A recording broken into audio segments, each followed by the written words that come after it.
সাধারণ মানুষজন আছে বলেই তো আজকে এই প্রতিবাদ এত তীব্র হয়ে উঠেছে। সাধারণ মানুষ ছাড়া তো কোনো প্রতিবাদ তীব্র হয় না। এনারা বলবেন আমি ভাবতে পারছি না, ওনারা উর্দি পড়েছেন বলে উর্দির জন্য ওরা বলতে পারছে না। উর্দিতে ঢাকা আছে, অর্ডার্সে ঢাকা আছে।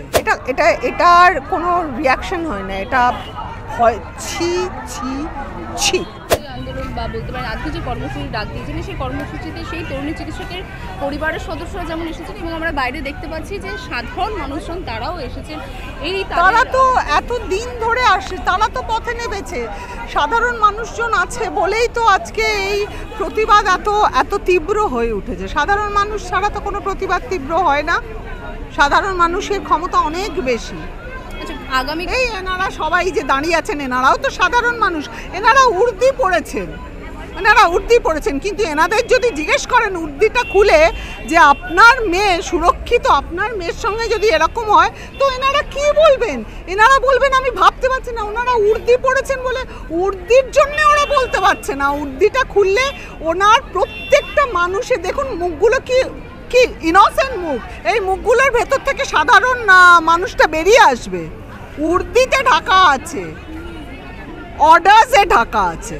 আচ্ছা, আগামীকালে সুপ্রিম কোর্টের যে রাজ্যপাল মামলার শুনানি ছিল, যার জন্য আজকে এই কর্মসূচির আয়োজন করা হয়েছিল, কিন্তু সেই শুনানি আবার পিছিয়ে গেল, কারণ এখনো না, আমি এটাকে খুব অত বড় করে দেখছি না।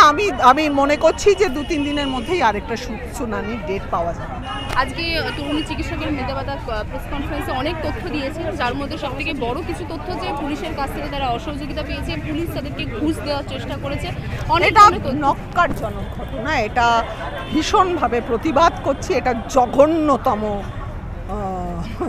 ঘটনা, যেটা ভাবা যায় না, মানে আমি কল্পনা করতে পারছি না।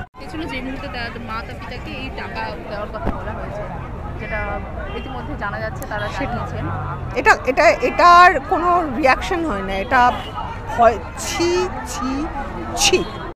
বাংলা হান্টের আরো খবর দেখতে নজর রাখুন। বাংলা খবর মানেই বাংলা হান্ট।